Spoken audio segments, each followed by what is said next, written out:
बिस्मिल्लाहिर्रहमानिर्रहीम। अस्सलामु अलैकुम डियर स्टूडेंट्स, आज का हमारा टॉपिक है गैशियस एक्सचेंज इन ह्यूमंस कि इंसानों में गैसों का तबादला कैसे होता है। देखिए, इसका जो बेसिक कॉन्सेप्ट है उसको आज हम अंडरस्टैंड करने की कोशिश करेंगे कि इंसानों में गैसेस के तबादले के लिए कौन सा सिस्टम मौजूद है। और ये बहुत ही इंटरेस्टिंग टॉपिक है क्योंकि ये हमारे जिस्म से रिलेटेड है। In humans and other higher animals, the exchange of gases is carried out by the respiratory system. इंसानों और दूसरे हायर एनिमल्स में गैसेस के एक्सचेंज के लिए रिस्पिरेटरी सिस्टम मौजूद होता है। We can divide the respiratory system into two parts, the air passageway and lungs. तो हम रिस्पिरेटरी सिस्टम को दो पार्ट्स में डिवाइड करते हैं। एक को कहते हैं अपर रिस्पिरेटरी सिस्टम और दूसरा होता है लोअर रिस्पिरेटरी सिस्टम। तो अपर में हमारे पास क्या है, एयर पैसेजवे, और लोअर में हमारे पास है लंग्स। तो आज हम देखते हैं the air passageway. The air passageway consist of the parts through which the outside air come into the lungs. Air passageway उन हिस्सों पर मुश्तमिल होता है जिसके ज़रिए आउटसाइड एयर हमारे फेफड़ों में आती है। And after the exchange of gases, और गैसों के तबादले के बाद इट गोज़ आउट, ये हमारे फेफड़ों से बाहर मूव करती है। This passage of air consist of the following part. तो ये जो एयर पैसेजवे है ये मंदरजा झैल हिस्सों पर मुश्तमिल होता है। देखें, अगर हम एयर पैसेजवे की बात करें तो इसमें मंदरजा झैल पार्ट्स हैं। इसमें सबसे पहला जो पार्ट है वो ये है आपके पास नोज़। नोज़ के अंदर जो कैविटी होती है उस कैविटी को हम कहते हैं नेज़ल कैविटी। इसके बाद फेरेंक्स, फेरेंक्स के बाद आता है आपके पास लेरेंक्स। लेकिन फेरेंक्स और लेरेंक्स के दरमियान में एक ओपनिंग होती है और उस ओपनिंग को हम कहते हैं ग्लोटस। अब उस ग्लोटस के ऊपर जो है एक फ्लैप ऑफ टिश्यू होता है, जिस फ्लैप ऑफ टिश्यू को हम कहते हैं एपिग्लोटस। तो लेरेंक्स से आगे आता है ट्रैकिया, ट्रैकिया से आगे आता है ब्रोंकाई, ब्रोंकाई से है ब्रोंक्यूल, और ब्रोंक्यूल से है हमारे पास एल्ब्यूलाई, जिसे हम कहते हैं एयर सैक्स। तो ये किस में होती हैं, ये बेसिकली हमारे लंग्स में होती हैं। तो ये वो पार्ट्स हैं रिस्पिरेटरी सिस्टम के जिसके थ्रू गैसेस का एक्सचेंज होता है, यानी कि एयर जो है वो सबसे पहले लंग्स तक आती है और गैसेस के एक्सचेंज के बाद उसे लंग्स से बाहर रिमूव कर दिया जाता है। अब हम एयर पैसेजवे का सबसे पहला जो पार्ट है नोज़, उसे हम डिस्कस करेंगे। देखें, the nose enclose the nasal cavity. Nose के अंदर जो कैविटी होती है उस कैविटी को हम कहते हैं नेज़ल कैविटी। इसी तरीके से हमारे जो माउथ है उस माउथ के अंदर जो कैविटी होती है उसे हम कहते हैं माउथ कैविटी या ओरल कैविटी। देखें, ये आपके पास क्या है, नोज़ है। अब इस नोज़ के अंदर ये जो कैविटी है इस कैविटी को हम कहते हैं नेज़ल कैविटी। अब इस नेज़ल कैविटी की जो एक्सटर्नल ओपनिंग है, इस एक्सटर्नल ओपनिंग को हम कहते हैं नॉस्ट्रिल्स।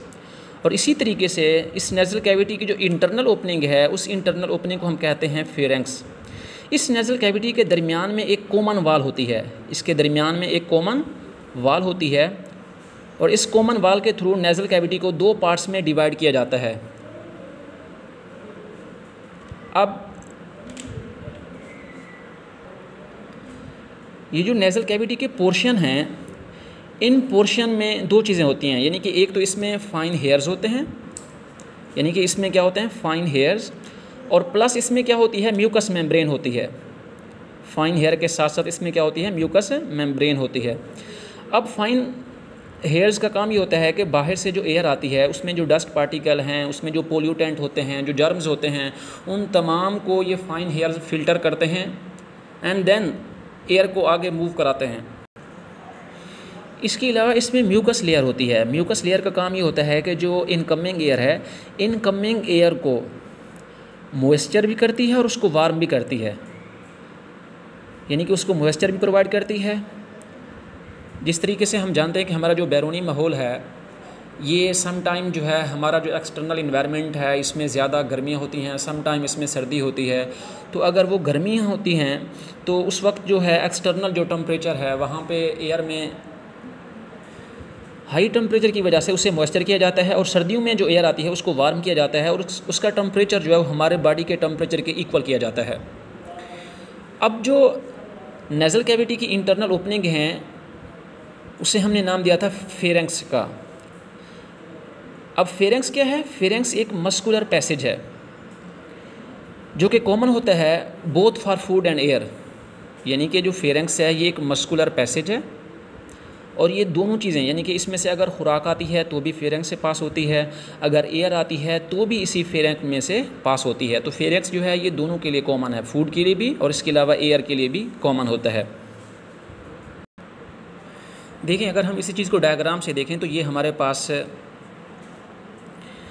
इसकी डायग्राम है जो कि हमने सिंपल बनाई है ताकि आपको इजीली समझ आ सके। देखिए ये हमारे पास डायग्राम है, ये नोज़ है और ये जो कैविटी है इसको हम कहेंगे नेज़ल कैविटी, और ये जो कैविटी है इसको हम कहेंगे माउथ कैविटी या ओरल कैविटी। तो इसमें से जो एयर है या इसमें से जो फूड है ये दोनों जो है ना इसी रास्ते से पास होंगी। तो ये जो पॉइंट है इस पॉइंट को हम क्या कहते हैं, फेरेंक्स का नाम देते हैं। तो अब ये फेरेंक्स जो है, फेरेंक्स इससे आगे जो है वो लेरेंक्स स्टार्ट होता है जो सांस की नाली होती है, और इसकी जो बैक साइड है यहाँ पर जो है ये खुराक की नाली है। तो फेरेंक्स जो है, फेरेंक्स और लेरेंक्स इसके दरमियान में एक क्या होती है, ओपनिंग होता है, और इस ओपनिंग को हम कहते हैं ग्लोटस। यानी कि फेरेंक्स के बिल्कुल जो है वो एंड पे और लेरेंक्स के बिल्कुल टॉप पर एक ओपनिंग होती है, और उस ओपनिंग को हम क्या कहते हैं, ग्लोटस। अब इसी ग्लोटस के ऊपर जो है एक फ्लैप ऑफ टिश्यू होता है, और उस फ्लैप ऑफ टिश्यू को हम नाम देते हैं एपीग्लोटस।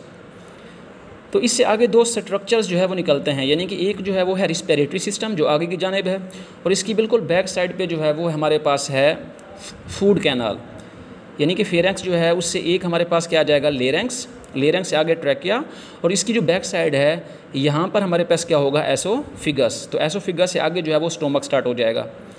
तो इसी तरीके से जो लेरेंक्स है उससे आगे हमारे पास है ट्रैकिया। तो हमारा जो कंसर्न है वो बेसिकली रिस्पिरेटरी सिस्टम के ऊपर है।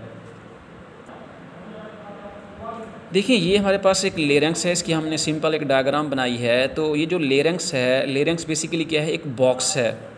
यानी कि अगर हम लेरेंक्स की बात करें तो लेरेंक्स क्या है, एक बॉक्स है जो किससे बना होता है, कार्टिलेज से बना होता है। यानी कि अगर हम इसको यहाँ देखें तो हमारे पास जो लेरेंक्स है ये क्या है, बेसिकली एक बॉक्स है, और ये किससे बना होता है, कार्टिलेज से बना होता है, और इसको हम वॉइस बॉक्स भी कहते हैं। इसमें बेसिकली क्या होता है कि इसमें 2 पेयर्स होते हैं फाइब्रस बैंड के, और जब इस फाइब्रस बैंड में से हवा पास होती है तो ये वाइब्रेट करते हैं और इसमें से साउंड प्रोड्यूस होती है। यानी कि इसको अगर हम डायग्राम से देखें तो ये हमारे पास क्या है, लेरेंक्स है, और इस लेरेंक्स के अंदर 2 पेयर्स होते हैं फाइब्रस बैंड के जिसे हम वोकल कॉर्ड कहते हैं। जब इसमें से एयर पास होती है तो ये वाइब्रेट करते हैं और इसमें से साउंड प्रोड्यूस होती है। तो ये शॉर्ट क्वेश्चन भी आ जाता है कि हाउ साउंड इज़ प्रोड्यूस्ड, या ये भी शॉर्ट क्वेश्चन आता है कि why larynx is also called as voice box. देखिए लेरेंक्स से आगे हमारे पास क्या होता है, ट्रैकिया स्टार्ट होता है। यानी कि लेरेंक्स से आगे हमारे पास ट्रैकिया स्टार्ट होता है। तो ट्रैकिया को दूसरे अल्फाज में हम विंड पाइप भी कहते हैं, क्योंकि इसमें से जो है हवा पास होती है। इसकी जो लेंथ है वो है 12 सेंटीमीटर। ये इंपॉर्टेंट जो है MCQs है। अब इसके अंदर यानी कि जो ट्रैकिया है इसमें भी जो है कार्टिलेज होती है, और इस कार्टिलेज की जो शेप है ये C शेप कार्टिलेज होते हैं, और इसका काम ये होता है कि ये जो ट्रैकिया की ट्यूब है इसको अपनी जगह पे फिक्स रहते हैं, इसको स्क्वीज़ नहीं होने देते। यानी कि इसको क्या करते हैं, अपनी जगह पे फिक्स करते हैं। तो C कार्टिलेज का काम ये होता है कि ट्रैकिया को ये अपनी जगह पे फिक्स करके रखते हैं। और ये जो ट्रैकिया है ये हमेशा जो है फ्रंट साइड पे होती है, जबकि एसोफिगस जो है इसकी बैक साइड पे होती है। यानी कि ये जो सामने वाली साइड है ना, यहाँ पे ये आपके पास क्या है, ये है आपके पास ट्रैकिया, और इसकी जो बैक साइड है इसे हम कहते हैं एसोफिगस। अब इस ट्रैकिया को 2 पार्ट्स में डिवाइड किया जाता है, और ये जो 2 पार्ट्स हैं जो बेसिकली लंग्स में इंटर हो रहे हैं इसे हम कहते हैं ब्रोंकस। सिंगुलर जो है ब्रोंकस और प्लूरल है आपके पास ब्रोंकाए। तो ये जो ट्रैकिया है ये आगे 2 पार्ट्स में डिवाइड हो जाता है जिसे हम कहते हैं ब्रोंकाए,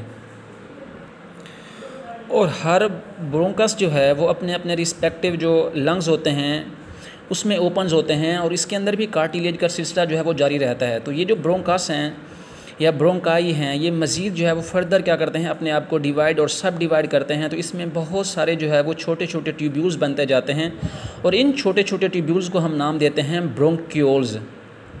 तो इसी चीज़ को अगर हम देखें तो ये हमारे पास क्या है, एक यानी कि अगर हम इसे थोड़ा सा मैग्नीफाई करें तो ये हमारे पास क्या है, यानी कि ब्रोंक्यूल्स, और ब्रोंक्यूल्स से आगे जो है वो हमारे पास निकलता है एल्व्यूलर डक्ट। यानी कि ये हमारे पास क्या है, ब्रोंक्यूल्स, और ब्रोंक्यूल्स से आगे जो है वो हमारे पास क्या है, एल्व्यूलर डक्ट। तो एल्व्यूलर डक्ट से जो आगे हमारे पास हैं वो स्मॉल फाइन ट्यूब्यूल्स हैं, और इन स्मॉल फाइन ट्यूब्यूल्स को हम नाम देते हैं एल्व्यूलाई। एल्व्यूलाई। अब इन एल्वियोलाई को दूसरे अल्फाज में हम कह सकते हैं कि ये क्या हैं, एयर सैक्स हैं, और ये लंग्स के अंदर बहुत ही इम्पोर्टेंट स्ट्रक्चर्स हैं जिनके थ्रू लंग्स के अंदर गैसेस का एक्सचेंज होता है। देखिए, अगर हम इस एल्वियोलाई के बाहर देखें तो इसके बाहर जो है वो एक नेटवर्क होता है कैपिलरीज़ का, और उस कैपिलरीज़ के थ्रू इनमें गैसेस का एक्सचेंज होता है। यानी कि अगर हम देखें तो जो एयर है वो हमारी एल्वियोलाई में आती है, जिसमें क्या होता है, ऑक्सीजन होता है। तो ये जो ऑक्सीजन है यानी कि इसकी कंसंट्रेशन ज़्यादा होती है, तो ये ऑक्सीजन जो एल्वियोलाई के ऊपर कैपिलरीज़ हैं, उन कैपिलरीज़ में डिफ्यूजन के थ्रू जो है वो ब्लड में इंटर होती हैं, और ब्लड में जो कार्बन डाइऑक्साइड की कंसंट्रेशन ज़्यादा होती है वो कार्बन डाइऑक्साइड वापस जो है वो हमारे एल्वियोलाई में आती है, और एल्वियोलाई से उसे जिस्म से बाहर रिमूव कर दिया जाता है। देखिए, यहाँ पर हमारे पास है हार्ट। अगर हम ये देखें स्ट्रक्चर तो ये हमारे पास है लेफ़्ट लंग और ये है राइट लंग्स, क्योंकि जब भी हम किसी जो है वो इंटरनल स्ट्रक्चर को स्टडी करते हैं, या जब हम किसी दूसरे यानी इंटरनल स्ट्रक्चर को स्टडी करते हैं, तो जो हमारा राइट होता है वो उसका लेफ़्ट होता है, यानी कि उसका क्या होगा, लेफ़्ट होगा, और ये क्या होगा, उसका राइट लंग होगा। तो इसमें अगर हम ये देखें कि ये हमारे पास लंग्स हैं और इन लंग्स के दरमियान क्या है, हार्ट है। तो ये जो हार्ट है, अब इस हार्ट में से एक आर्टरी निकलती है जिसको हम कहते हैं पल्मोनरी आर्टरी। तो वर्ड जो पल्मोनरी है बेसिकली ये लंग्स के लिए इस्तेमाल किया जाता है। तो पल्मोनरी आर्टरी क्या करती है कि डीऑक्सीजनेटेड ब्लड को लेके जाती है लंग्स की तरफ। तो अब ये लंग्स के अंदर पल्मोनरी आर्टरी जो है मज़ीद क्या करती है, अपने आप को डिवाइड करती है मुख्तलिफ ब्रांचेज़ में। तो इस आर्टरी को मज़ीद जो है वो डिवाइड किया जाता है आर्टीरियोल्स के अंदर। अब आर्टीरियोल से ये डिवाइड होती है कैपिलरीज़, जो कि बिल्कुल स्मॉल ट्यूब्यूल्स होती हैं, और ये क्या करती हैं कि एल्वियोलाई को सराउंड किए हुए होते हैं, और यहाँ पर क्या होता है, गैसेस का एक्सचेंज होता है। यानी कि एल्वियोलाई से ऑक्सीजन जो है वो ब्लड में आती है, और ब्लड से कार्बन डाइऑक्साइड को एल्वियोलाई में इंटर किया जाता है। और जब गैसेस का एक्सचेंज हो जाता है, इसके बाद ये जो कैपिलरीज़ होती हैं ये कन्वर्ट होती हैं वेन्यूल्स में, और वेन्यूल्स जो है ये कन्वर्ट होती हैं पल्मोनरी वेन में, और पल्मोनरी वेन के अंदर जो ऑक्सीजनेटेड ब्लड होता है उस ऑक्सीजनेटेड ब्लड को दोबारा जो है वो हार्ट की तरफ सेंड कर दिया जाता है। अल्लाह ताला आप सबको और आपके अज़ीज़ व अकारिब को आसानियाँ अता फ़रमाए और आगे आसानियाँ तकसीम करने का शर्फ़ हासिल करे। जज़ाकल्लाह।